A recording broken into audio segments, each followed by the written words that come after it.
if AI gets programmed by the extinctionists, utility function will be the extinction of humanity. I hear many people tell me they spent a lot of time on TikTok, but they regret the time spent. Right? We want the time to be unregretted, where you learned things. 안녕하세요. 사이버트럭의 딜리버리 이벤트가 일주일도 남지 않았습니다. 이제 11월 30일이면 사이버트럭의 모든 정보가 공개가 될 것이고요. 딜리버리는 시작이 될 것입니다. 그렇다면 지금까지 사이버트럭 관련돼서 나온 모든 정보들을 통합해서 최종적으로 정리하는 시간을 가져보겠습니다. 최근에 나오고 있는 사이버트럭 관련된 정보들은 많은 분들의 의견이 굉장히 일치가 되고 있는데요. 우선 첫 번째 가격부터 알아보겠습니다. 왜냐하면 전기차 구매에 있어서 가장 중요한 요소는 여전히 가격이기 때문인데요. 현재 대부분의 미국 소비자들이 원하는 가격대는 5만 달러입니다. 하지만 처음부터 5만 달러는 나올 수가 없죠. 점차 생산량이 늘어나면서 최종적으로 5만 달러까지 도착을 할 것이고요. Is there a market for a Tesla electric pickup truck? Because where I come from in northern Wisconsin, we like our F-150s, we like gas, we don't want electric, but I don't know about the rest of America.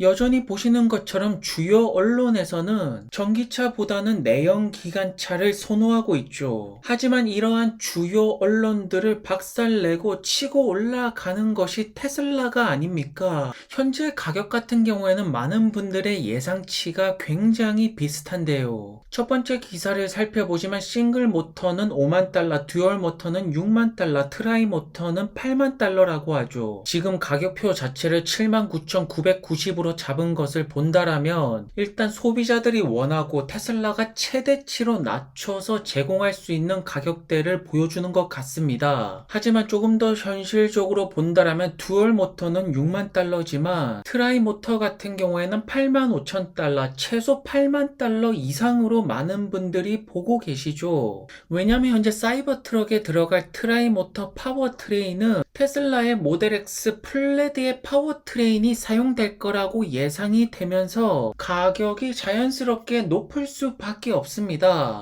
하지만 여전히 많은 분들은 트라이 모터가 8만 달러 밑으로 떨어지기를 바라는 것만큼 사이버트럭의 출시 가격은 낮을수록 굉장히 좋겠네요. 그리고 다음으로 알아볼 부분은 스펙이 있죠. 먼저 현재 이미 공개된 정보로는 사이버트럭의 적재는 2,500파운드, 끄는 힘 같은 경우에는 11,000파운드까지 끌 수가 있다라고 합니다. 사이즈 같은 경우에는 F150이 가장 크고요. 그 다음으로 사이버트럭 리비안의 사이즈가 가장 작은데요. 하지만 무게 같은 경우에는 사이버트럭이 가장 많이 나가고요. 그래서 현재 출시가 된 포드의 픽업 트럭과 리비안과 비교를 해본다라면 적재 같은 경우에는 사이버트럭이 가장 많이 되고요. 토잉 같은 경우에는 사이버트럭과 리비안이 같고 포드가 약간 더 못 미치죠. 그리고 차량 무게 같은 경우에는 사이버트럭이 가장 무겁다라고 예측이 되고 있습니다. 무게가 많이 나간다라면 주행거리 부분에서 어느 정도 불리할 수밖에 없는데요. 그렇기 때문에 사이버트럭의 주행거리는 350마일 여기 근처에서 나오지 않을까라는 예측이 가장 많습니다.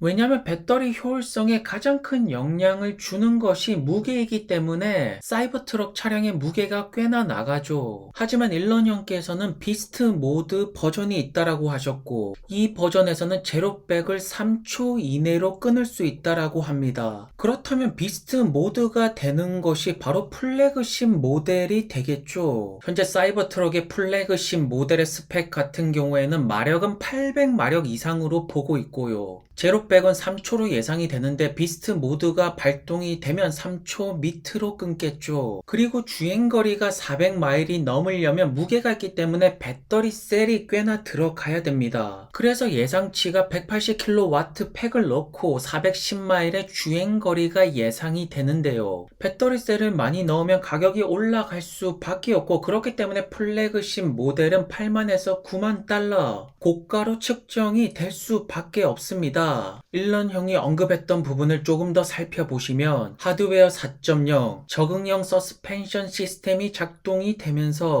도로 환경에 따라서 자동으로 조정되는 시스템이 나오지 않을까 싶고요. 아직까지는 미국 시장에서 판매가 되는 전기차 픽업 트럭 가격이 꽤나 비쌉니다. 결국 대량 생산을 먼저 성공하는 기업이 가격을 떨어뜨리고 북미 시장의 픽업을 다 먹어버리지 않을까요? 그리고 또 가장 중요한 부분이 수익이 아니겠습니까? 결국 사이버 트럭이 수익을 언제 낼 수가 있느냐? 이 부분이 핵심이 될 것인데요. 우선 일런형께서는 연간 생산 목표를 20에서 25만 대 2025년으로 잡고 있는데요. 하지만 2025년까지 사이버 트럭만으로 수익을 내기는 굉장히 힘들죠. 일런형 역시나 생산 지옥 부분에서 이미 겪었던 바가 있기 때문에 조금 더 다른 기업들보다 수월하게 대량 생산으로 넘어가지 않을까 싶은데요. 일단 사이버 트럭의 현금 흐름이 흑자로 전환되려면 최소 18개월이 걸린다라고 했습니다. 그럼 올해 연말부터 사이버 트럭의 딜리버리가 되고 1년 3개월은 지나야지 어느 정도 흑자에 도달한다라는 뜻인데요. 그렇다면 사이버 트럭 흑자 전환이 빨리 이루어진다라면 2025년 하반기가 될 것입니다. 결국 25만 대까지는 찍어줘야지 수익이 나기 시작한다라는 뜻이겠죠. 최근 들어서 사이버 트럭 내부 모습들도 계속해서 공개가 되고 있고요. 바닷가에서 테스트가 되고 있는 사이버 트럭의 모습도 포착이 되고 있습니다. 결국 여기 보이시는 사이버 트럭이 일주일 내로 고객들에게 딜리버리가 시작이 될 것인데요. 점점 많은 쇼룸에서 사이버 트럭이 미국 대중들에게 공개가 되고 있고 이제는 캐나다까지 전시가 진행이 된다라고 하고 있죠. 현재 북미 시장에서 가장 인기가 많은 차종 중에 하나가 픽업 트럭입니다. 그렇다면 테슬라가 사이버 트럭을 통해서 또 다른 매출과 또 다른 생산 대수를 계속해서 추가만 할 수만 있다라면 테슬라의 성장은 끊임없이 계속 이루어질 것이고요. 하지만 여전히 많은 언론 매체에서는 테슬라를 걱정하고 있습니다. 걱정할 이유가 전혀 없죠. 왜냐하면 테슬라 같은 경우에는 이미 성장 동력을 굉장히 다각화시키고 있는데요. 특히나 리튬 정제 사업도 하는 일론 머스크 형, 이 사업을 두고 돈을 찍어내는 돈 복사기 면허라고 말씀을 하셨죠. 그리고 현재 나스닥의 최고의 주인공은 누가 뭐라고 해도 인공지능 AI인데요. 전기차 기업 중에서 유일하게 AI 쪽으로 치고 들어가는 것이 테슬라가 아니겠습니까? 그리고 향후 옵티머스 전기차 판매 계속해서 이 대수는 늘어날 것으로 전망이 됩니다. 현재 일론 형께서는 챗 GPT 발전 속도가 굉장히 빠르다라고 하면서 GPT-5나 6까지 도착을 한다라면 스마트한 인간과 구별을 할 수가 없는 엄청난 레벨에 도달할 거라고 말씀을 하고 계십니다. 그렇다면 테슬라는 xAI를 통해서 얼마나 테슬라 차량을 똑똑한 인간처럼 만들 수가 있을지 정말로 큰 기대가 됩니다. 다이캐스팅을 비롯해서 기술 특허도 꾸준하게 나오고 있는 테슬라인데요. 현재 가장 중요하게 생각하는 것은 역시나 커넥티드, 운전자를 인식하고 운전자의 상태가 어떤지 파악하는 것이죠. 현재 운전자의 상태가 정상인가 yes or no, 운전자가 대답을 하고 있나 없나 yes or no, 이러한 부분에 따라서 시스템이 자체적으로 판단을 내리고 행동으로 옮겨지게 만들면서 테슬라의 차량은 인간이 되는 것입니다. 최근에 말레이시아를 비롯해서 싱가포르, 동남아 쪽의 테슬라의 모델 3가 줄기차게 딜리버리가 되고 있네요. 한국에서도 슈퍼차저는 계속해서 설치가 되고 있죠. 광주에 있는 유스케어라고 하는데 한국에서도 현재 수입차 테슬라가 확실하게 잡고 있고요. 노르웨이에서는 베스트 차량으로 모델 3가 선정이 되었습니다. 그리고 중국 FSD가 발표가 되었고 실질적으로 판매는 다음 달부터 시작이 될 거라는 의견들이 나오고 있죠. 오히려 미국보다 중국에서 FSD의 채택률이 더 높지 않을까라고 예상이 되는데요. 한편 일론 형께서는 스웨덴 쪽에서 테슬라 파업 때문에 조금 화가 나신 것 같습니다. 자세히 살펴보니까 테슬라 수리점에서 일하시는 130명의 정비사 분들이 월급을 올려달라고 하시네요. 그리고 미국의 대표적인 내연기관차 GM의 메리 바라 같은 경우에는 전기차가 되었던 자율주행이 되었던 점차 포기하는 모습을 보여주고 있습니다. 현재 언론에서는 메리 바라가 2, 3년 내로 은퇴할 거라고 예상을 하고 있고, 다음 CEO는 자율주행 쪽에는 많은 돈을 투자 안 할 것 같다라고 합니다. 이러한 점을 본다라면 GM은 현재 방법이 없습니다. 결국 테슬라의 FSD 라이센싱을 이용하지 않을까요? 그렇다면 GM이 파는 차가 과연 GM 차일까요? 테슬라에 종속된 GM 차량이 되겠죠. 올해 투자를 조금 살펴보신다면 나스닥 100 같은 경우에도 50%가량이 올랐고 S&P 500 같은 경우에도 20%가량 올랐습니다. 하지만 러셀에 있는 중소형주 종목들은 여전히 반등세를 못 보여주고 있죠. 그리고 올해 최고의 주식은 매그니피센트 7.